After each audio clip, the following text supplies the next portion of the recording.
Welcome back, guys, for the second episode of how to play Kaan. Today we're gonna be discussing the different builds which are good to build on Kaan, and we're just gonna start right ahead. So the first main build I built here is I upgrade Demotic Hunt, Death Grip, Death's Embrace, Reaper, and Hunger.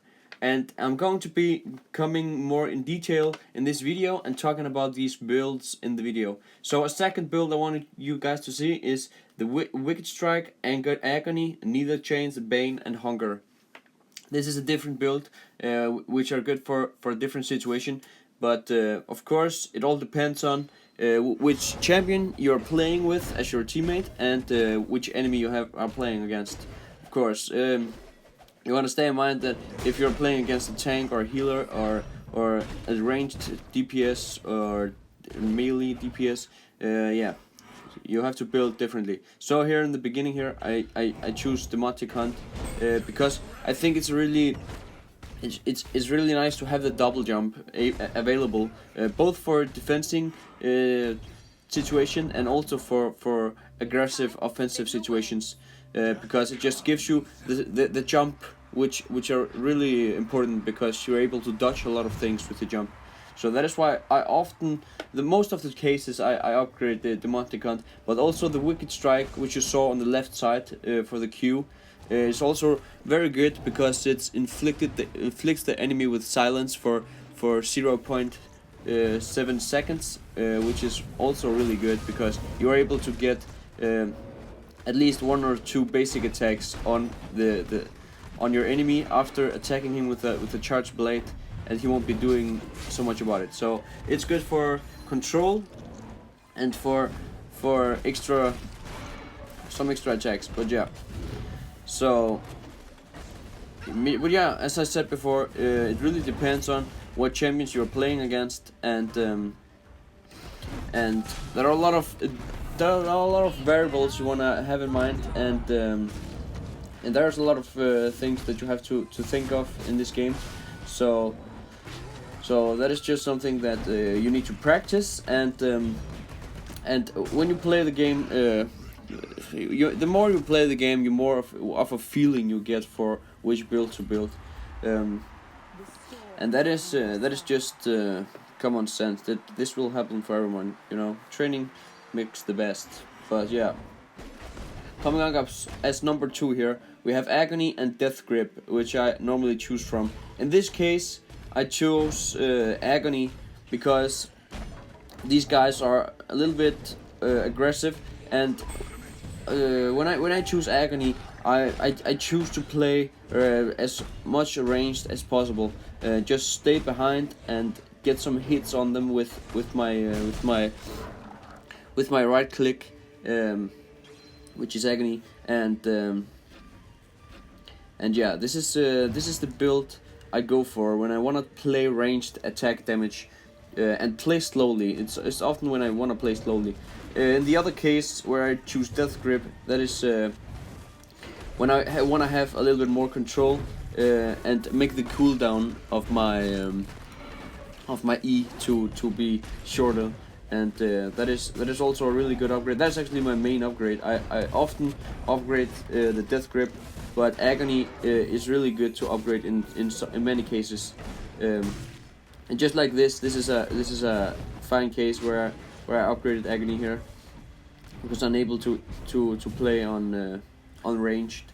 And especially when you have a healer on your team and they don't, that is really a nice situation to upgrade Agony, because then you're able to do a lot of damage to the enemy while staying beside your support, and you're able to heal. No, not heal. Sorry, you're able to protect your support and deal damage on range. So that is why Agony is a good choice in many cases.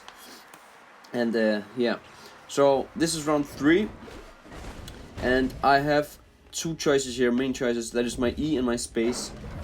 Mostly I pick my E, which inflicts the enemy with root when you hit the E on them. But in this case, I upgraded Neither Chains, because the Neither Chains gives them curse, and that is for another build, which you will see in the next round. But yeah, I often, the most of the cases, I actually upgrade Death's Embrace, which was the E ability, which inflicts the enemy with 1.2 seconds root, because I like the control of being able to inflict the enemy with root. That is really important thing to do. So that is really a good choice when building your champion. But yeah, as you can see here, my teammate isn't that bad. She's actually really good, or not really good. She's fine, and she's doing a good work. So that is just what we want. Really nice. And that is just our perfect. As you can see here, she actually did a lot of damage this round. Is nice played, well played. I think it's nice. But yeah, we are going further to round 4 right now. Okay. So, as you can see here, we have a Bane and Reaper. That's the 2 abilities I always choose from. It's really rare situations where I pick Tane, which was the last ability you could choose, the healing one. But you wanna stay in mind that when you upgrade a Neither chain, you almost always upgrade a Bane, which was the red ability in the middle, which gives you 15% more damage. And that is because the ability in the middle says that all cursed enemies, if the enemy is cursed, you will deal more damage. And the round 3 ability, Neither chains, it inflicts the enemy with curse. So it's you know, it's born to be a combination, if you know what I mean. So that is why you always combine these 2 abilities in round 3 and 4. But a Reaper, which was the right side ability, which recharges your weapon 20% faster, is the thing I upgrade the most. And coming down here to round 5, I am going to show you what to build. And that is actually is a little bit up to you here with the last round. It depends on how you like to play, but yeah, you either upgrade Hunger or you upgrade Shadow Ball. So that is just what you want, guys, and it depends on how you want to play. But that was all for today, guys. Thank you very much for watching. I hope some of my builds help you, and there's probably some of you guys out there which it didn't help. But thank you very much for watching, guys. Hit the sub button for more videos like this, and have a really nice day. Bye bye.